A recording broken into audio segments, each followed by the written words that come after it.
Platão, em duas de suas obras, o Laches e o Simpósio, descreve como Sócrates recorda um episódio da famosa Batalha de Délium, em 424 a.C., travada entre atenienses e beócios. A sinopse do trecho é a seguinte: imagine um soldado na linha de frente dos beócios tendo a seguinte percepção: se nossa defesa for bem sucedida, ainda corro o risco de morrer. Se nossa defesa falhar, certamente morrerei. Com base nesse raciocínio, parece que a melhor alternativa para o soldado é fugir, independentemente do resultado da batalha. Agora pense se todos os soldados adotassem esse mesmo pensamento simultaneamente. Se tal evento ocorresse, todos provavelmente perceberiam que seria mais vantajoso fugir. Essa hipótese, apesar de simples, é incrivelmente lógica e representa uma das primeiras instâncias históricas da teoria dos jogos. Avançando 2.368 anos para 1944, o matemático húngaro-americano John von Neumann publicou um livro intitulado Teoria dos Jogos e Comportamento Econômico. Esta obra fundamental contém o método para encontrar soluções consistentes para jogos de soma zero envolvendo dois jogadores. Este livro notável introduziu a teoria dos jogos como um conceito, ampliando sua aplicação em campos como economia, política e esportes, e levando ao aumento do interesse de cientistas por esta área. Um desses cientistas foi o lendário John Nash, que ganhou o Prêmio Nobel de Ciências Econômicas em 1994 e popularizou a ideia da teoria dos jogos como a conhecemos hoje. Um aspecto muito fundamental da teoria dos jogos é que ela não deriva seu nome da noção pré-concebida de um jogo.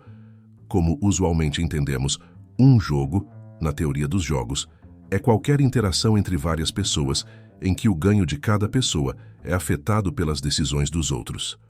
Ou seja, qualquer interação da qual você faça parte pode ser analisada com a teoria dos jogos para produzir o resultado mais benéfico. Mas antes de entrarmos na mecânica, vamos estabelecer os principais princípios. Um jogo precisa incluir múltiplos jogadores, mais do que dois. 2. Os jogadores precisam interagir entre si. 3. Deve haver uma recompensa. 4. Pressupõe-se que os jogadores atuem racionalmente. 5.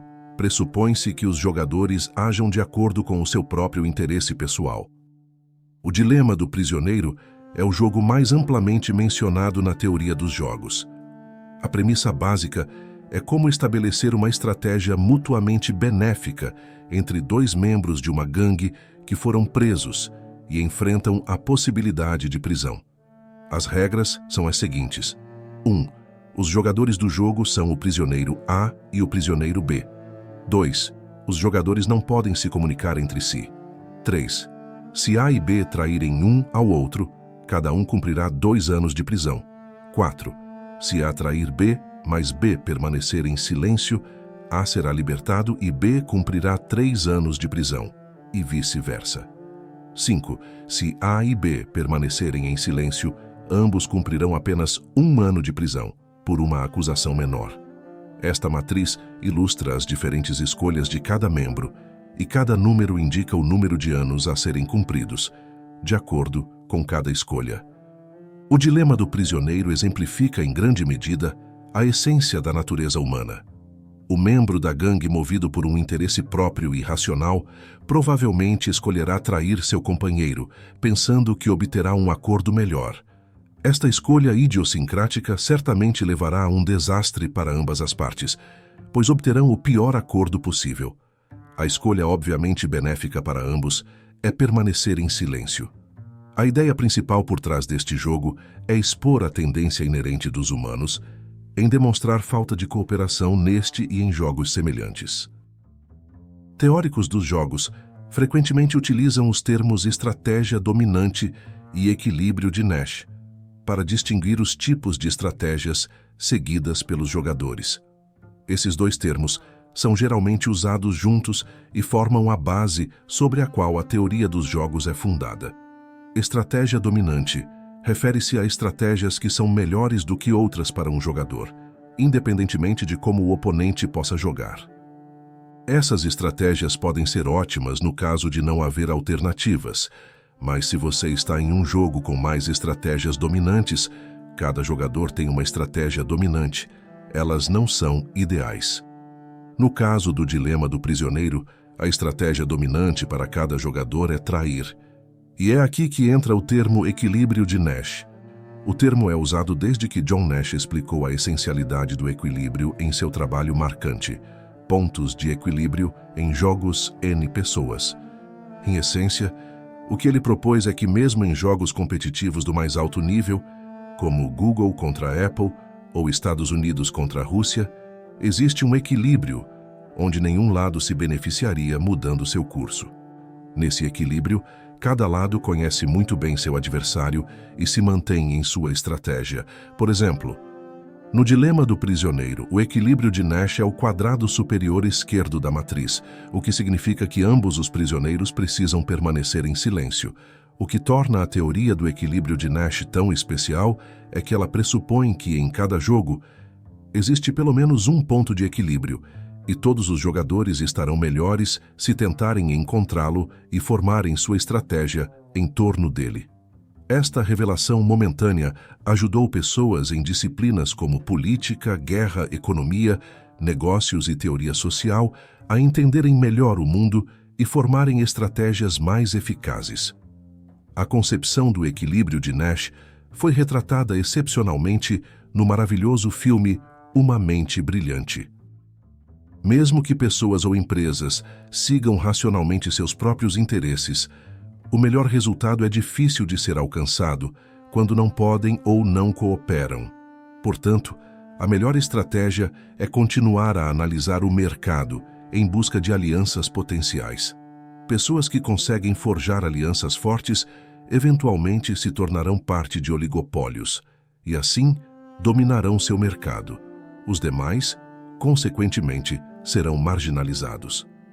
Esta abordagem teórica não apenas fornece um quadro para compreender as interações competitivas e cooperativas, mas também destaca a importância do pensamento estratégico em contextos dinâmicos. A capacidade de antecipar as ações dos outros e alinhar as estratégias de acordo é crucial em muitos campos, desde a diplomacia internacional até as estratégias de mercado. O equilíbrio de Nash, portanto, não é apenas um conceito matemático, mas uma ferramenta prática para navegar em um mundo onde as interações são complexas e as consequências das decisões individuais podem ser amplas e de longo alcance. É isso que me fascina na teoria dos jogos. Ela aborda o jogo da vida a partir de seu princípio mais axiomático, o da evolução. Evolução é igual a adaptação, e, portanto, a vida é um jogo onipresente de adaptação.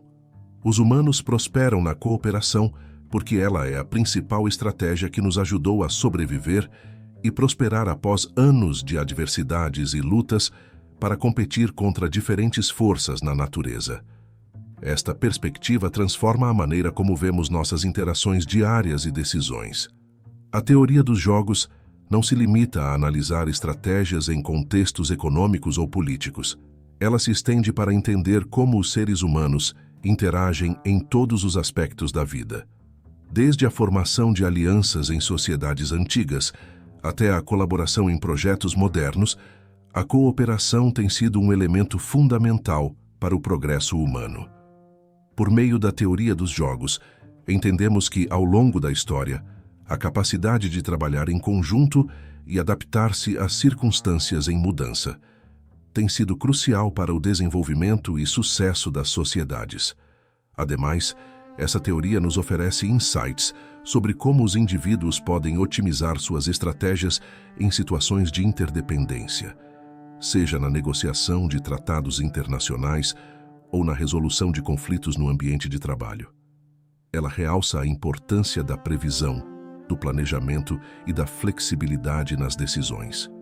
Assim, a teoria dos jogos se revela como uma ferramenta valiosa não apenas para economistas e políticos, mas para qualquer pessoa que busque entender e navegar com sucesso no complexo jogo da vida.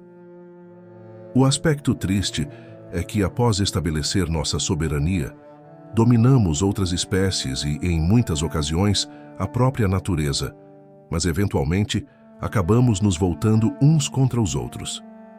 Há uma variedade de fatores que afetam nossa descida até o ponto em que chegamos, mas uma mentalidade voltada para a teoria dos jogos pode trabalhar a nosso favor. Sempre acreditei que a mudança e o equilíbrio começam no nível micro.